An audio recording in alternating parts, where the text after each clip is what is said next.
एक गांव में कुंदन नाम का एक लड़का रहता था। कुंदन बहुत गरीब था और जब वो केवल 17 बरस का था, उसके माँ बाप की मृत्यु हो गई थी। आज तक कुंदन ने सिर्फ दुख ही झेले थे और उसकी जिंदगी में सब कुछ उल्टा ही होता रहता था।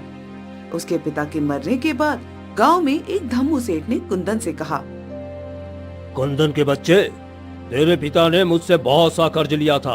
अब वो तो मुझे कर्ज वापस किए बिना ही ऊपर चला गया। तू बता, मुझे कैसे पैसे वापस लौटाएगा? सेठ जी, आप तो जानते हैं मेरे पास कुछ भी नहीं है। मैं किस तरह आपको धन लौटा पाऊंगा? ले देकर बस मेरे पास एक झोपड़ी है जिसमें मैं रहता हूँ। उस झोपड़ी का मैं क्या करूं? अगर पैसे नहीं है तो तुझे उम्र भर मेरे खेतों में मजदूरी करनी पड़ेगी। अरे तभी कर्ज चुकेगा और मैं इसके तुझे पैसे भी नहीं दूंगा। कुंदन नादान था, इस वजह से वो धम्मू सेठ की बात आसानी से मान जाता है। ठीक है सेठ जी, अगर ऐसा करने से कर्जा माफ हो जाएगा तो मुझे मंजूर है।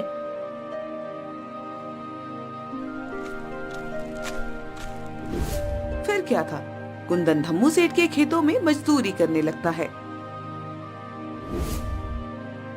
दिन भर वहाँ मजदूरी करने के बाद धम्मू सेठ कुंदन को सिर्फ रात का खाना ही देता था और वो भी सिर्फ 2 सूखी रोटियां। ये ले, इसे खाकर सो जा और कल सुबह जल्दी उठकर फिर से काम पर लग जाना। सुबह पैर पसार कर सोते मत दिखाई देना, वरना तेरी खैर नहीं। जी सेठ जी।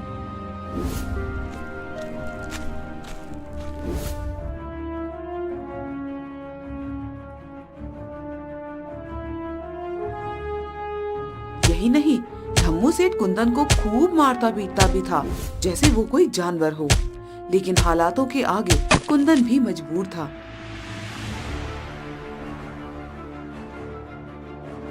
ऐसे ही कुछ साल बीत जाते हैं और कुंदन 25 वर्ष का हो जाता है। एक दिन सुबह सुबह कुंदन को उठने में जरा देरी हो जाती है, तो वो जल्दी से धम्मू सेठ के खेतों की तरफ भागता है। अरे बाप रे, उठने में बड़ी देर हो गई। जल्दी से खेत पहुंचता हूँ, वरना सेठ जी बहुत गुस्सा करेंगे। जैसे ही कुंदन खेत में पहुंचता है, वो देखता है कि धम्मू सेठ लाठी लिए गुस्से में उसका इंतजार कर रहे थे। उन्हें ऐसे देखकर कुंदन बहुत घबरा जाता है। सेठ जी, माफ कर दीजिए सेठ जी, उठने में जरा देर हो गई, आइंदा कभी नहीं होगा। अच्छा, माफ कर दूं? अरे एक बार माफ करूंगा ना तो तू बार बार यही गलती दोहराएगा। सजा तो तुम्हें मिलनी ही चाहिए। तू क्या चाहता है? तू घर में आराम करे और मैं खेतों में काम करूं? रुक, अभी बताता हूं तुझे। इतना कहकर सेठ कुंदन को बेरहमी से पीटने लगता है। वैसे तो कुंदन हमेशा सेठ जी की मार खा लेता था, क्योंकि उसे लगता था कि सेठ जी के अलावा उसका इस दुनिया में कोई है भी नहीं। लेकिन आज कुंदन सेठ जी को जवाब देते हुए कहता है, बस करिए सेठ जी, कितना पीटेंगे? रात में आप ही ने मुझसे खेतों में देर तक काम करवाया, इसीलिए तो मुझे घर लौटने में देरी हुई थी और इसी वजह से मैं सुबह जल्दी नहीं उठ पाया। तो भला इसमें मेरी क्या गलती है? सेठ जी कुंदन का ऐसा जवाब सुनकर बौखला जाते हैं। ओ, तो तू क्या चाहता है कुंदन? गलती किसकी है? हाँ, मेरी? अरे तू तो अपने माँ बाप को भी खा गया और अब मेरे टुकड़ों पे पलकर मुझसे ही जबान लड़ाता है। जा निकल जा मेरे खेतों से। जब भूखे मरेगा तब आएगा मेरे पास ही लौटकर। सेठ की ऐसी कड़वी बातें सुनकर कुंदन की आंखों में आंसू आ जाते हैं। ठीक है, मैं जा रहा हूँ। वो खेत छोड़कर सीधा गांव के बाहर की तरफ भागने लगता है।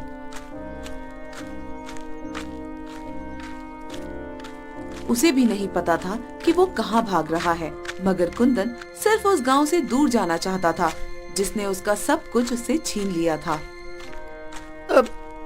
अब कभी वापस नहीं लौट कर आऊंगा, चाहे जैसे मुझे अपना गुजारा करना पड़े। ये सब सोचते हुए भूखा प्यासा कुंदन एक जंगल के पास पहुंचता है और वहाँ एक पेड़ के नीचे बैठकर रोने लगता है। तभी उसे झाड़ियों के पास से कुछ आवाज सुनाई देती है। अरे, ये आवाज कैसी? कहीं कोई जंगली जानवर तो नहीं? हे ऊपर वाले, अगर ऐसा हुआ तब तो ये मेरा अंत है। जैसे ही कुंदन झाड़ियों के पास जाता है, वो देखता है कि झोपड़ियों के पीछे एक हिरन था।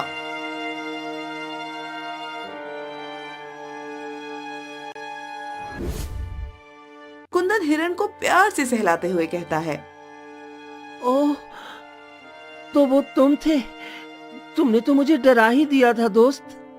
हिरन कुंदन के साथ कुछ देर खेलता है और फिर उछलता कूदता हुआ भाग जाता है। लेकिन तभी कुंदन की नजर सामने एक पेड़ के नीचे बैठे साधु पर पड़ती है। साधु बैठकर तप कर रहे थे। कुंदन को ऐसे झाड़ियों के पास खड़ा देखकर साधु मुस्कुरा देते हैं और प्यार से उससे कहते हैं, क्या हुआ बेटा, तुम यहाँ क्या कर रहे हो? आओ, मेरे पास आओ। कुंदन साधु के बुलाने पर उसके पास जाता है। क्या बात है बेटा, बड़ा परेशान लग रहे हो? हाँ बाबा, परेशान तो हूँ। जीवन में कुछ अच्छा नहीं चल रहा। भूख, प्यास और थकान से शरीर भी व्याकुल है। अच्छा, तो सबसे पहले तुम उस झोपड़ी के अंदर जाओ। वहां कुछ फल रखे होंगे, उन्हें उठाकर लाओ। कुंदन साधु की बात मान लेता है और झोपड़ी के अंदर कुछ फल उठा लाता है।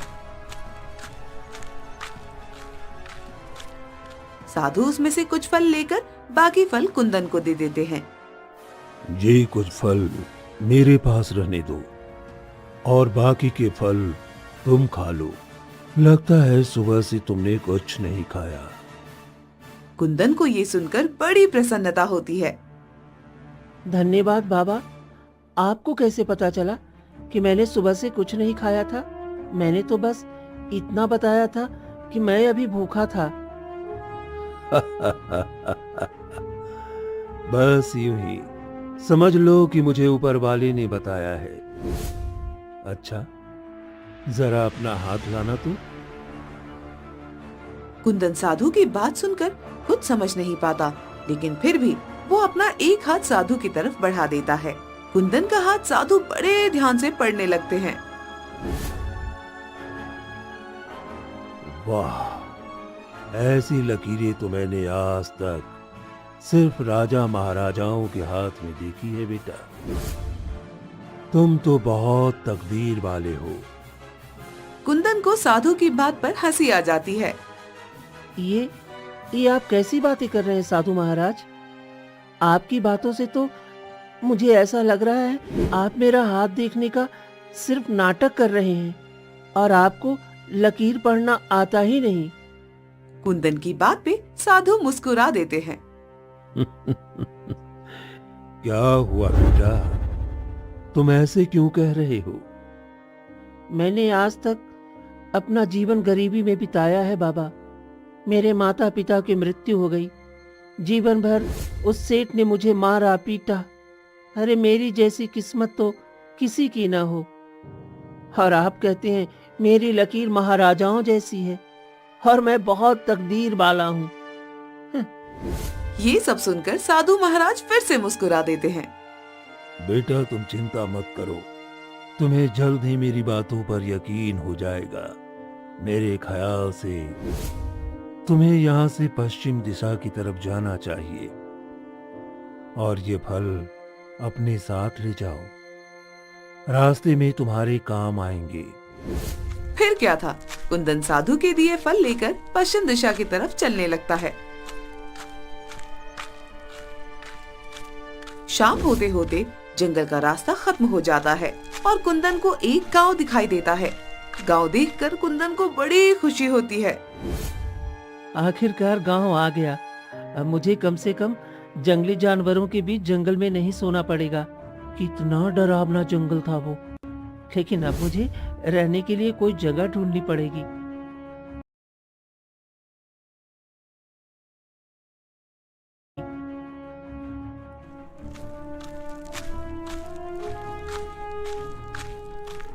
कुंदन गांव में इधर उधर किसी काम और जगह की तलाश में भटकने लगता है कि तभी उसे हीरालाल नाम के एक आदमी की मिठाई की दुकान नजर आती है। हीरालाल एक बूढ़ा आदमी था और सभी ग्राहकों से बड़े प्यार से बात कर रहा था। कुंदन को देखकर वो उससे कहता है, अरे क्या हुआ बेटा, कौन सी मिठाई चाहिए तुम्हें? तुम यहाँ की तो लगते नहीं हो। जी वो नहीं नहीं, मैं इस गांव का नहीं हूँ और मुझे कोई मिठाई नहीं चाहिए। क्या मुझे आपकी दुकान में अभी कुछ काम मिलेगा? बदले में आप बस मुझे आज रात गुजारने के लिए जगह दे दीजिए। अच्छा ठीक है, तुम ये सब मिठाई के खाली डब्बे संभालने में मेरी मदद कर दो। मैंने मेरे निकम्मे बेटे अनुज को कितना बुलाया, वो मेरी मदद करने आया ही नहीं। लेकिन अच्छा हुआ तुम आ गए। आओ बेटा आओ। कुंदन बड़े मन से हीरालाल की मदद करने लगता है। हीरालाल को भी कुंदन से बात करके बड़ा अच्छा लग रहा था।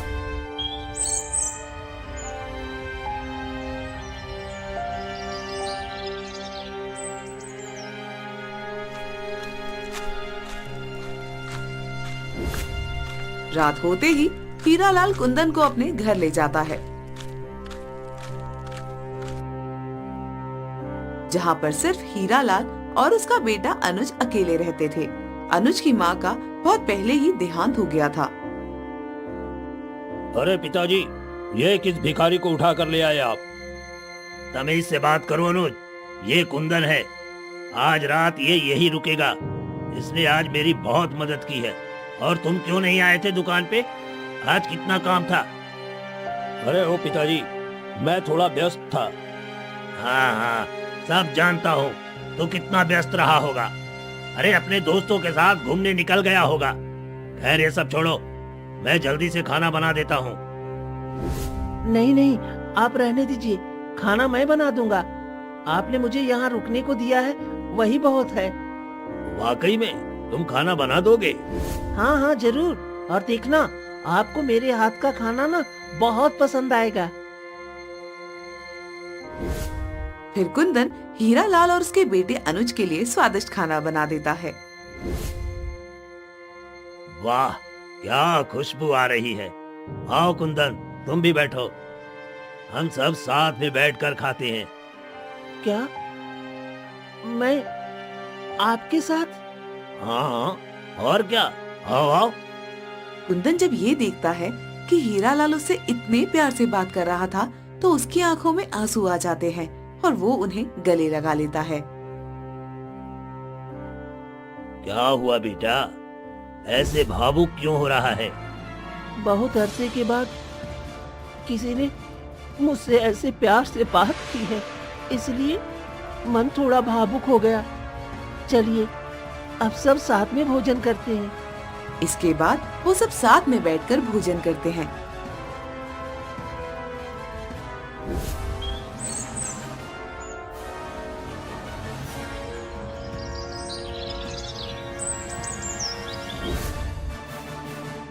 अगले दिन सुबह सुबह कुंदन जल्दी उठ जाता है और सबके लिए नाश्ता भी बना देता है।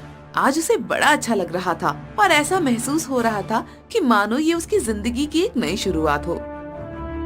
सेठ जी उठ जाइए, मैंने आपके लिए नाश्ता बना दिया है और अनुज सेठ को भी उठा दीजिए। आहा, क्या खुशबू है चाय की, वाह। अरे तूने तो मेरा दिल ही खुश कर दिया कुंदन।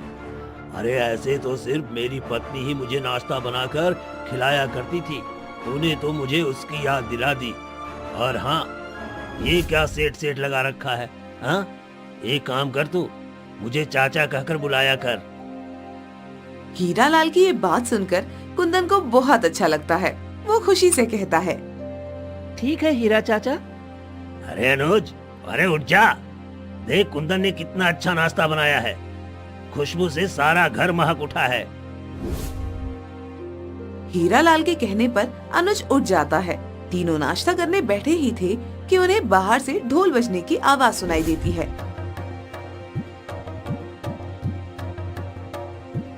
अरे ये कैसी आवाज है चाचा?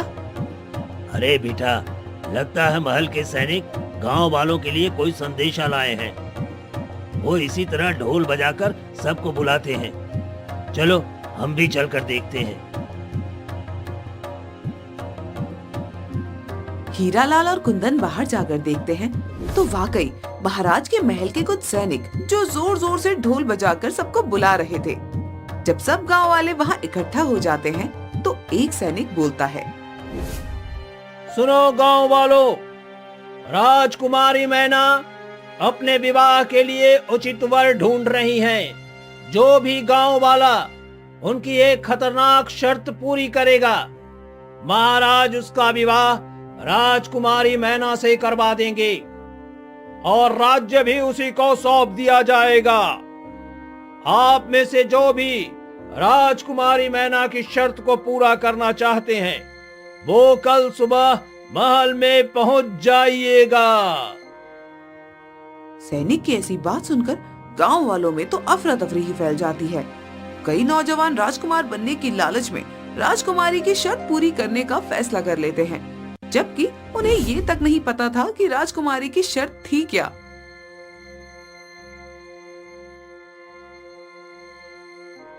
बताओ, सभी लोग अब राजकुमारी की शर्त को पूरा करने का सपना देख रहे हैं। न जाने वो कौन खुशनसीब होगा जिसकी तकदीर बदल जाएगी। जब हीरालाल ये सब सुनता है तो वो भी अपने बेटे से कहता है, ए अनुज, अरे क्यों न तू कल महल में जाकर एक बार अपनी किस्मत आजमा ले। हालांकि बहुत मुश्किल है, पर क्या पता राजकुमारी तुझे पसंद ही कर ले। अरे ठीक है पिताजी, मैं कल चला जाऊंगा। अरे क्या मालूम राजकुमारी मुझे देखने ही शर्त वर्त भूल जाए और मुझसे विवाह करने को तैयार हो जाए। उनका मुझ जैसे नौजवान पर फिदा हो जाना कोई बड़ी बात तो नहीं है ना। खाली पुलाव पकाना तो कोई तुमसे सीखे बेटा। असल जीवन में बिना कठिन परिश्रम के हमें कुछ नहीं मिलता। जी हाँ, आपने बिल्कुल सही कहा चाचा। मैंने भी जीवन में यही सीखा है। हाँ तो कुंदन, तुम भी इसके साथ कल महल चले जाना। क्या पता तुम्हारा भी भाग्य चमक जाए या फिर तुम्हें वहाँ कोई नौकरी ही मिल जाए। चाचा, मुझे अपनी किस्मत पर तो बिल्कुल भरोसा नहीं है। कहाँ राजकुमारी और कहाँ मैं। लेकिन हाँ, शायद मुझे वहाँ कोई नौकरी जरूर मिल जाए।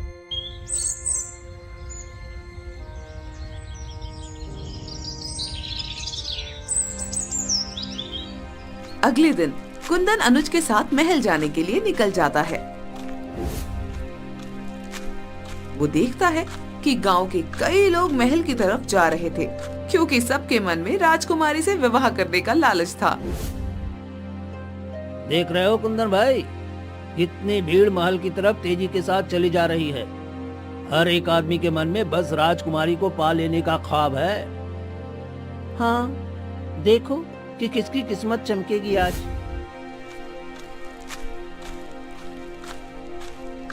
थोड़ा चलने के बाद सभी गांव वाले महल की सभा में पहुंच जाते हैं। वहां पर महाराज महारानी अपनी बेटी यानी राजकुमारी मैना के साथ बैठे हुए थे। जैसे ही सभी गांव वाले और साथ साथ दूसरे राज्य के कई लोग वहां उपस्थित हो जाते हैं, राजकुमारी कहती है, आप सभी मेरी बात ध्यान से सुनिए। जैसा कि मैंने कहा था, मेरी एक शर्त है और उसे जो भी पूरा करेगा मैं उससे ही विवाह करूंगी। तो क्या आप सब मेरी शर्त पूरी करने के लिए तैयार हैं? उतने में ही एक दूसरे राज्य का राजकुमार कहता है, हाँ राजकुमारी जी, हम सब तैयार हैं। आप सब ने हमारे महल के पालतू शेर के बारे में तो सुना ही होगा। वो इस पूरे राज्य तो क्या, आसपास के सभी राज्यों में सबसे खूंखार है। आप में से जो भी मुझसे विवाह करना चाहता है, उसे हमारे शेर से लड़ना होगा और उसे हराना होगा। लेकिन ध्यान रहे, उसे एक खरोच तक नहीं लगनी चाहिए। आपको उसे इस तरह से हराना है और अपने बस में करना है जिससे वो खुद ब खुद आपके सामने अपने घुटनों पर बैठ जाए।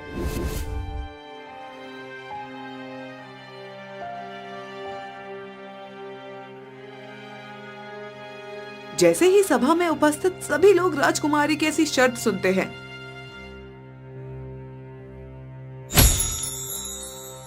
आधी सभा तो अपने आप ही खाली हो जाती है। कई गांव वाले और राजकुमार तो अपने घर वापस लौट जाते हैं। अनुज भी डर के मारे वापस लौटने लगता है, लेकिन कुंदन उसे रोक लेता है। अगर आप यहाँ तक आए हैं तो आपको एक बार कोशिश तो करनी चाहिए ना। जरूर, राजकुमारी ने ऐसी शर्त इसलिए रखी है क्योंकि इसके पीछे कुछ राज है। अरे मैं पागल थोड़ी हूँ जो जानबूझ करके शेर के पिंजरे में कूद जाऊंगा। कुंदन और अनुज भीड़ में काफी पीछे खड़े थे, इसलिए उन्हें राजकुमारी ठीक से दिखाई तक नहीं दे रही थी। लेकिन जैसे ही सभा खाली होने लगती है, कुंदन को राजकुमारी मैना दिखाई देती है। वो इतनी खूबसूरत थी कि कुंदन उन्हें देखते ही मोहित हो जाता है। लेकिन अनुज उसका हाथ छुड़ाकर बाकी लोगों के साथ बाहर चला जाता है। अब सभा में कुछ गिने चुने लोग ही रह गए थे। देखा अपने पिताजी, आधे से ज्यादा लोग तो मेरी शर्त सुनते ही भाग गए, और अब ये जो बचे हैं ये शेर को देखकर भाग जाएंगे। बेटी, तुमने रखी भी तो ऐसी ही शर्त है। लगता है तुम्हें विवाह करना ही नहीं है। लेकिन चलो, हम इन्हें शेर के पिंजरे के पास ले चलते हैं। क्या पता इनमें से कोई तुम्हारा होने वाला राजकुमार हो। ये नामुमकिन है पिताजी, ऐसा कोई वीर आज तक इस धरती पर जन्मा ही नहीं है। जो लोग बचे थे उन्हें लेकर सैनिक महल के बगीचे में ले आते हैं।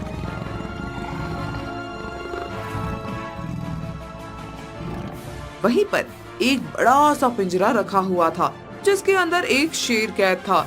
इतना बड़ा शेर देखकर कुछ लोगों की तो सिट्टी बिट्टी गुम हो जाती है, मगर कुंदन की नजर तो राजकुमारी से हट ही नहीं रही थी। मेरे पास अब खोने को है ही क्या। वैसे भी मेरी पूरी जिंदगी इतनी खराब बीती, कौन ही मेरा घर पर इंतजार कर रहा होगा। इसलिए मैं एक बार ये शर्त पूरी करने की कोशिश जरूर करूंगा। क्या पता मेरा भाग्य सचमुच में चमक जाए। जैसे ही लोगों के सामने शेर आता है, जो बचे कुचे राजकुमार और गांव वाले भी थे वो भी भाग जाते हैं।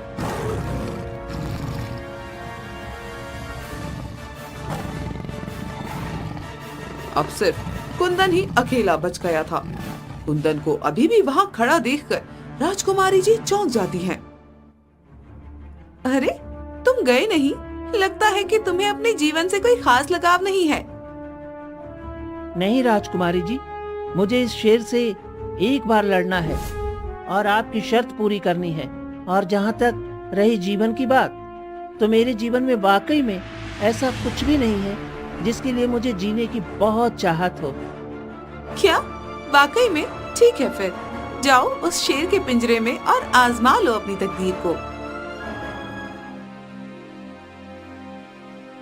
कुछ सैनिक जल्दी से पिंजरा खोल देते हैं और कुंदन अंदर चला जाता है।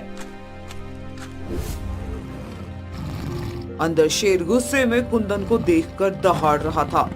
कुंदन पहले तो उसे देखकर डर जाता है, लेकिन वो हिम्मत नहीं खोता। शायद राजकुमारी की वो शर्त पूरी करने के लिए मुझे इससे लड़ने की जरूरत नहीं है।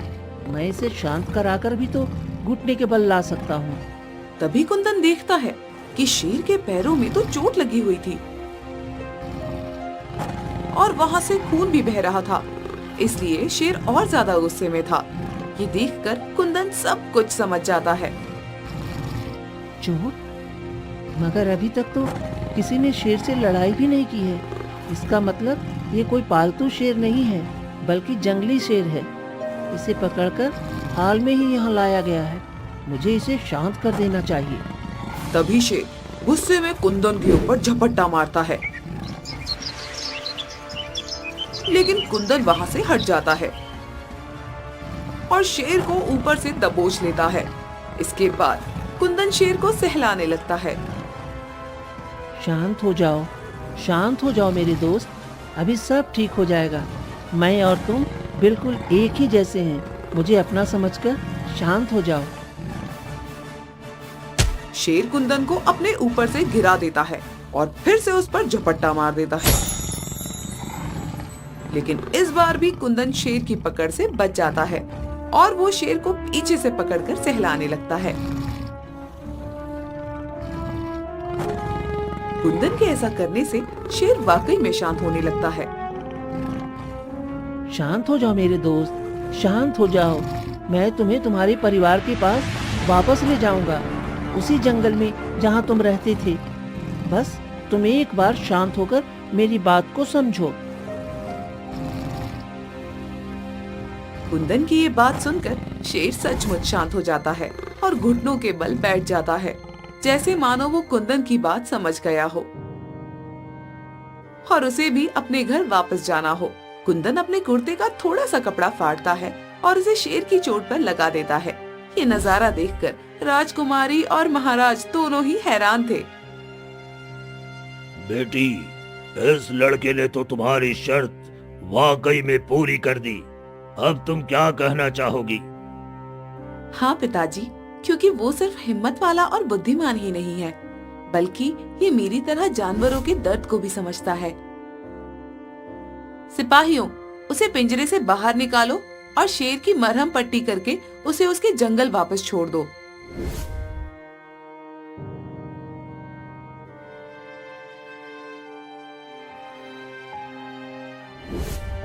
सिपाही ऐसा ही करते हैं। जैसे ही कुंदन को निकालकर राजकुमारी के पास लाते हैं, कुंदन राजकुमारी से एक सवाल करता है। राजकुमारी जी, ये शेर पालतू नहीं था, बल्कि जंगली था और इसे पहले से चोट लगी हुई थी। तो आपने ऐसा क्यों कहा कि ये पालतू है और आपने ऐसी शर्त क्यों रखी?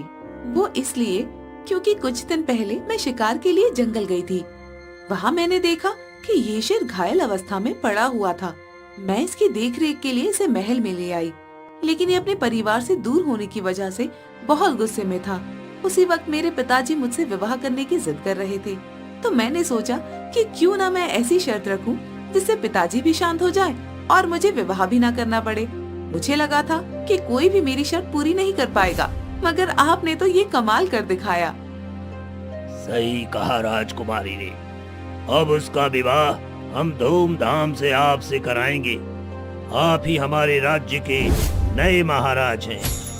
ये सुनकर कुंदन बहुत खुश होता है, लेकिन फिर वो कुछ सोच विचार करके राजकुमारी से कहता है। लेकिन राजकुमारी, आप इस शर्त से बंधित नहीं हैं। अगर आपको मुझ जैसे गरीब से विवाह नहीं करना है, तो मैं आपके साथ जबरदस्ती नहीं करूंगा। कुंदन की ये बात सुनकर राजकुमारी मुस्कुराते हुए कहती है, ऐसा बिल्कुल नहीं है। मुझे अपने पति में जो खूबियाँ चाहिए थी वो सब आप में है, इसलिए मैं आपसे खुद विवाह करना चाहती हूँ। फिर क्या था, राजकुमारी मैना का विवाह धूमधाम से कुंदन से हो जाता है। ये खबर सुनकर कुंदन का पुराना मालिक धम्मू सेठ का तो सिर ही चकरा जाता है और कुंदन के हीरालाल चाचा तो बड़े खुश होते हैं। कुंदन राज्य का नया राजकुमार बन जाता है और राजकुमारी के साथ